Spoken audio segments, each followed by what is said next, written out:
भोसरीमध्ये नारीशक्तीचा जागर, विविध क्षेत्रांतील कर्तृत्वान महिलांचा सन्मान।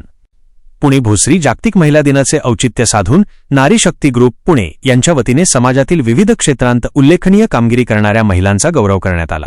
कर्तृत्वान महिला सन्मान सोहळा या नावाने आयोजित करण्यात आलेला हा कार्यक्रम अत्यंत उत्साहात आणि दिमाखदार पद्धतीने पार पडला।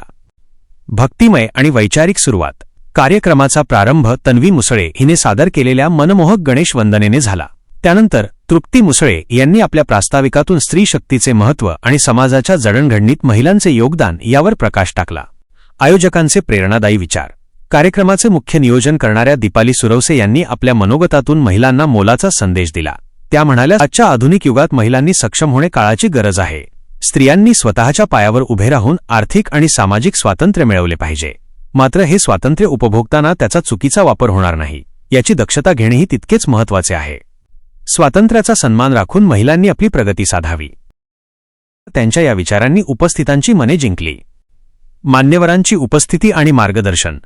या सोहळ्याला भोसरी पोलीस दलातील कर्तव्यदक्ष महिला अधिकारी दीपाली सुरकुले, कविता गायकवाड, मयुरी शिंगाडे आणि ज्योती पवळे यांची प्रमुख उपस्थिती होती।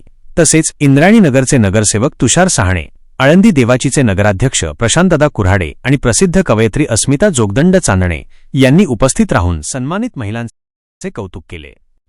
सन्मानित गुणवंत महिला। आपल्या कार्यकर्तृत्वाने समाजात आदर्श निर्माण करणाऱ्या खालील महिलांना मान्यवरांच्या हस्ते सन्मानचिन्ह देऊन गौरविण्यात आले। संध्या नाईकरे, मुख्याध्यापिका, आळंदी नगर परिषद शाळा, शिवानी वेदपाठक, पुष्पा सुपे, अनघा दीक्षित, नरसमा अलगिरी, त्रिशाळा बचुटे, गीतांजली भस्मे, शिल्पा कात्रे,